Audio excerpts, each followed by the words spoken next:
മിശിഹായ്ക്ക് സ്തുതിയായിരിക്കട്ടെ. Praise be to Jesus. Hallelujah.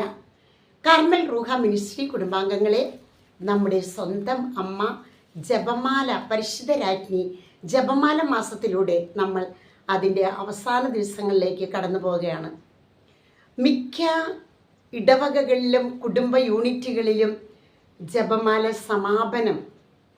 പ്രിയപ്പെട്ടവരെ, ഈ മാസം മുഴുവനും ധാരാളം ജപമാല ചൊല്ലിക്കൊണ്ട് അമ്മയോടൊത്ത് നമ്മൾ നടന്നു നീങ്ങിയാണ്. അമ്മയ്ക്ക് മാത്രമേ നമ്മെ രക്ഷിക്കാനാവൂ. അത്രമാത്രം മാലിന്യം നിറഞ്ഞ തിന്മ നിറഞ്ഞ് നിൽക്കുന്ന ഈ ലോകത്തിലെ പരിശുദ്ധ അമ്മ കരം പിടിച്ച് നടക്കുകയാണ് മക്കളെ. രക്തക്കണ്ണീരൊഴുക്കി പ്രാർത്ഥിക്കുകയാണ് അമ്മ. അമ്മയുടെ ജീവിതത്തിലേക്ക് തിരിഞ്ഞു നോക്കുമ്പോൾ ദൈവത്തിൻ്റെ വാഗ്ദാന പുത്രിയാണ് പരിശുദ്ധ അമ്മ.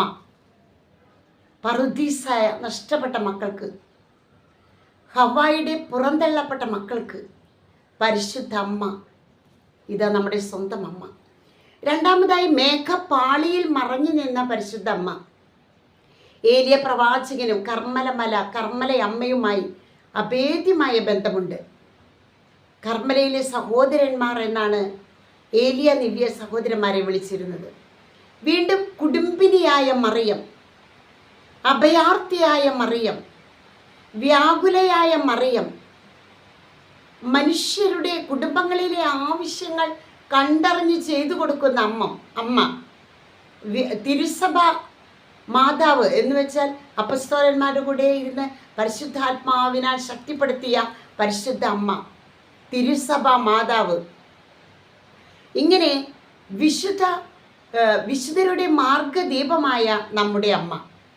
ഈ അമ്മ നമ്മുടെ ഒപ്പമുണ്ട്. നമ്മൾ ഈ ദിവസങ്ങളിൽ ഒക്ടോബർ മാസം അവസാനിക്കാൻ പോവുകയാണ്. ഇനി മരിച്ചവരുടെ മാസത്തെക്കുറിച്ചുള്ള ഓർമ്മകളായിട്ട് നവംബർ മാസം കടന്നു വരികയാണ്. നമ്മൾ ധാരാളം ജപമാല ചൊല്ലിക്കൊണ്ട് എല്ലാ ലോകം മുഴുവനും സമാധാനത്തിന് വേണ്ടി നമ്മൾ പ്രാർത്ഥിക്കുകയാണ്. എല്ലാവരെയും പരിശുദ്ധ അമ്മയ്ക്ക് അടിമ വയ്ക്കുന്നു. അമ്മയുടെ മുഖത്തേക്ക് ഉറ്റുനോക്കി ഇപ്പോൾ പ്രാർത്ഥിച്ചു കൊണ്ടിരിക്കുന്ന സകല മക്കളെയും മാതൃസ്നേഹം കൊണ്ട്, മാതൃവാത്സല്യം കൊണ്ട് നിറയ്ക്കട്ടെ. ആമേൻ.